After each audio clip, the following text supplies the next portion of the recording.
harshly. Be bad night.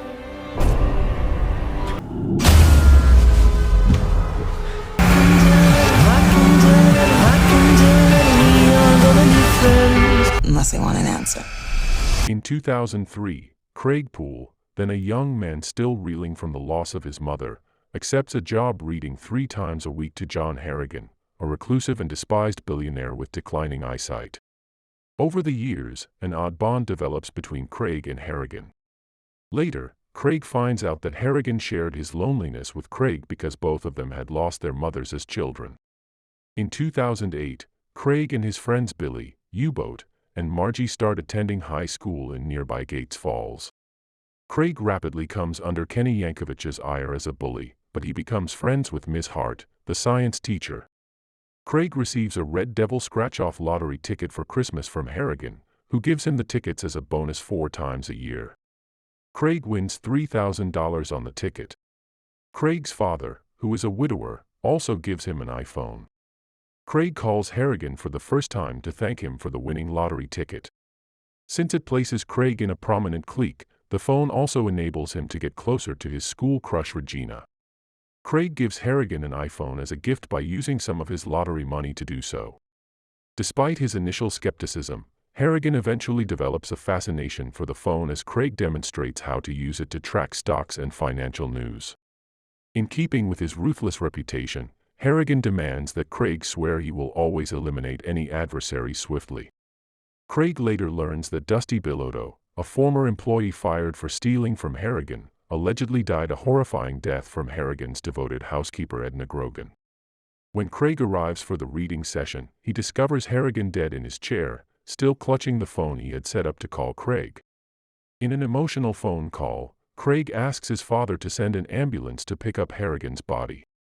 Craig buries Harrigan with his iPhone in the suit pocket at the burial. Craig observes that Harrigan is interred close to his mother Joanna, whose grave he never visits since he has a hard time comprehending that she is no longer with us. Craig learns that Harrigan left him $800,000 in a trust to be used for college from his business manager Chick Rafferty. Strangely, the note Harrigan left appears to refer to a text Craig sent to Harrigan's phone after he passed away. Craig makes a call to Harrigan's number and leaves a voicemail as part of his grieving process. Craig replies the following morning with a mysterious reply made up of numerous letters.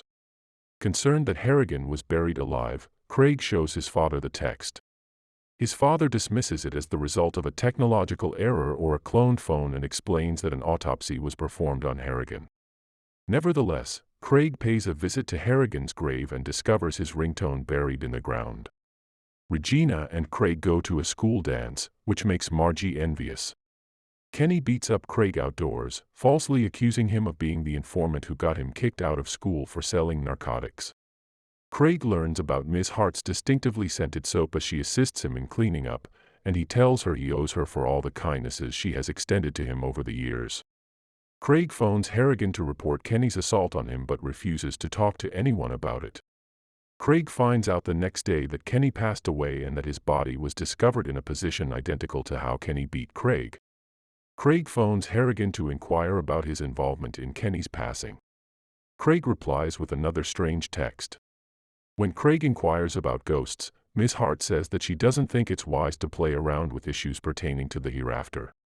Craig seeks advice from Reverend Mooney of his church, who confirms what Ms. Hart and Craig's father had already said about there being nothing supernatural going on with Harrigan's phone. In order to avoid being tempted to get in touch with Harrigan again, Craig buys a new iPhone. He keeps the previous one in his closet. When Craig tries to call Harrigan on the new phone, the call is unsuccessful, which makes him feel better. In order to pursue his goal of becoming a Hollywood screenwriter, Craig enrolls in college on a scholarship at Boston University. After learning that Ms. Hart was killed by a drunk driver named Dean Whitmore, who receives just a rehab sentence rather than a prison term, Craig returns home for a funeral. Craig pulls out an old phone to call Harrigan in an effort to get revenge for Ms. Hart's passing. Craig requests Dean's death but swiftly changes his mind. When Dean does pass away, Craig discovers that he choked to death on the same soap that Ms. Hart had been using. Due to his remorse, Craig experiences an emotional breakdown. In the end, Craig deduces that Harrigan was directing him to cease in his cryptic texts. Craig tells Harrigan he can now rest at his gravestone. Finally, Craig makes it to his mother's grave. Craig makes a promise to be buried with empty pockets when he passes away before throwing the old phone into a flooded quarry.